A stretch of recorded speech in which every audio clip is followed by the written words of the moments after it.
Muito bem. Voltando. É preciso, doravante, continua ela dizendo, ter em mente com clareza o significado da palavra autoformação, pois muitos podem ter conceito errôneo de tal termo. Não falta quem creia que autoformação significa renúncia, mortificação, destruição. Nada disso tem a ver com o termo autoformação. Não existe nada de mais errado com relação a isso. Ao procurarmos tomar conta da própria personalidade, a fim de corrigir-lhe os defeitos, este é o processo. Tomar conta da própria personalidade. Consciente. Tomar conta. Não vou deixar me submeter às influências do meio ilusório. Não, eu não quero, eu não faço, eu não vou. Entende? A fim de corrigir os defeitos, desenvolver as qualidades marcantes e coordenar as várias energias psíquicas, não é uma obra de destruição ou de anulação que praticamos, mas sim e apenas de reorientação. Reorientação. Ou seja, orientar novamente. Porque até então, nós nos encontramos ou encontrávamos desorientados. Nós estamos orientados, mas orientados de forma inadequada. Não errada, inadequada. Porque é comum e é admissível nós nos confundirmos, nós nos equivocarmos. É comum nos equivocarmos com relação a X, Y, Z. Como que não? É comum, nós somos ainda seres em formação, né? A personalidade humana, prestem atenção, é composta de energias mentais, energias emocionais e energias etéreas, espirituais, que não são positivas nem negativas, mas simplesmente neutras. O uso que delas fazemos é que as caracteriza como boas ou más. Essas energias se encontram conosco, ao nosso convívio. Nós vivemos neste campo de energias, não é? Energias, como foi dito aqui, mentais. Por que energias mentais? Porque tudo na natureza manifesta-se por energia. O som é uma energia, as cores são uma energia, entende? O som, as cores, o ar, tudo que nós podemos imaginar são energias. Energias moduladas. Moduladas como? Nas cores, cromática, né? Cada cor manifesta a sua energia, entende? Elas são neutras, elas estão conosco, estão conosco.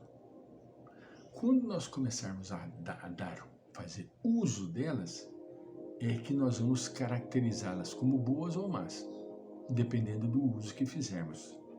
Maturin, segundo o escrito, Maturin, ele foi um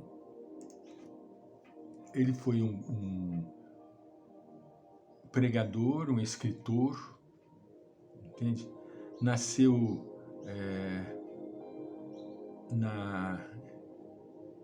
na Irlanda, nasceu na Irlanda.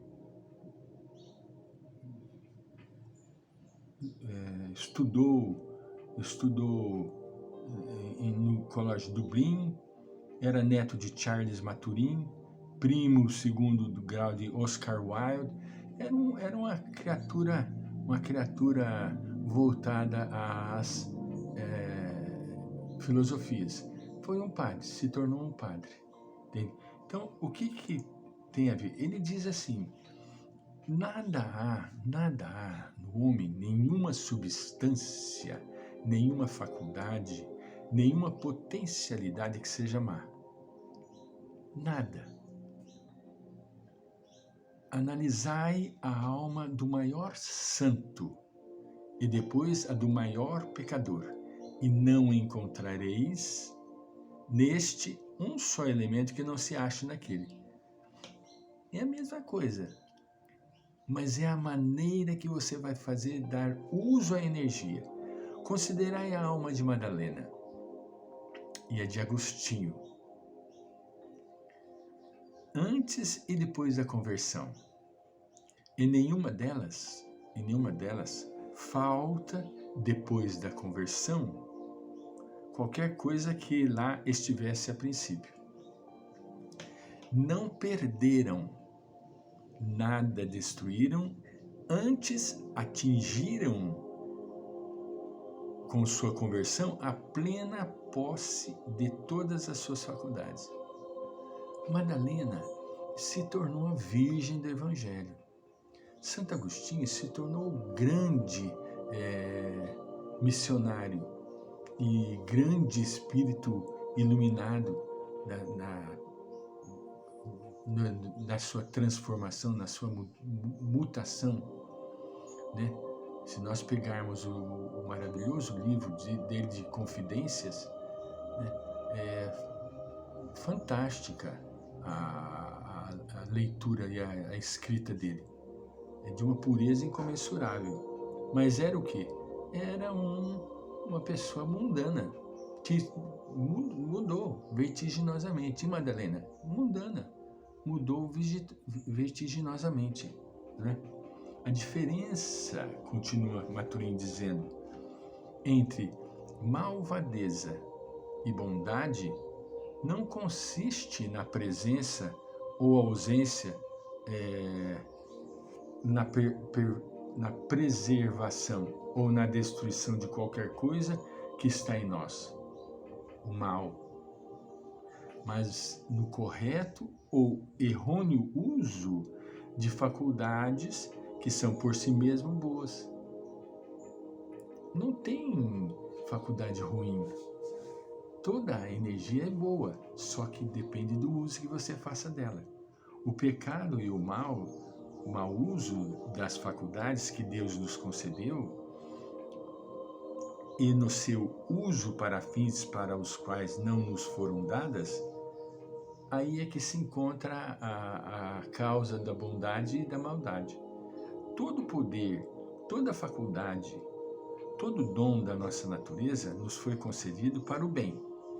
Tudo para o bem. Tudo nos foi dado para o serviço de Deus. E tudo pode ser usado a serviço de Deus. Tudo o que nós temos é para o bem. Em outras palavras, os elementos que compõem a nossa personalidade são apenas forças que devemos usar para fins evolutivos e para o bem. De fato, isto se verificará quando a alma, o verdadeiro eu, tomar o controle do seu instrumento e o utilizar para o serviço da humanidade e para os fins espirituais dela conhecidos. É a nossa finalidade. Nós fomos criados para a excelsitude, para a luz. Nós fazemos parte da luz. Nós somos elementos integrantes da luminescência do Criador. Não há, portanto, em nós nada de perverso, apenas uma atitude errada que nos indica com o lado ilusório e irreal da vida e que nos faz inevitavelmente cometer erros. Nada há, portanto, em nós de perverso. Nada. Se tiver, porque acharmos que nós somos... Porque Deus criou-nos de forma perversa. Não. Nós temos a bondade de Deus. Há apenas uma atitude errada que nos indica com o lado ilusório e real da vida e que nos faz inevitavelmente cometer erros. Então, nós vamos simplesmente manifestar aquilo que nós quisermos. Aquilo que nós quisermos. O mal, e conclui ela, no sentido absoluto não existe. O mal no sentido absoluto não existe. Existe, sim, apenas a ignorância, a inconsciência e a falta de luz. Então, vejamos bem, nós somos o quê? Filhos de Deus, herdeiros da sua herança. Tudo em nós é misericórdia. Vamos voltar.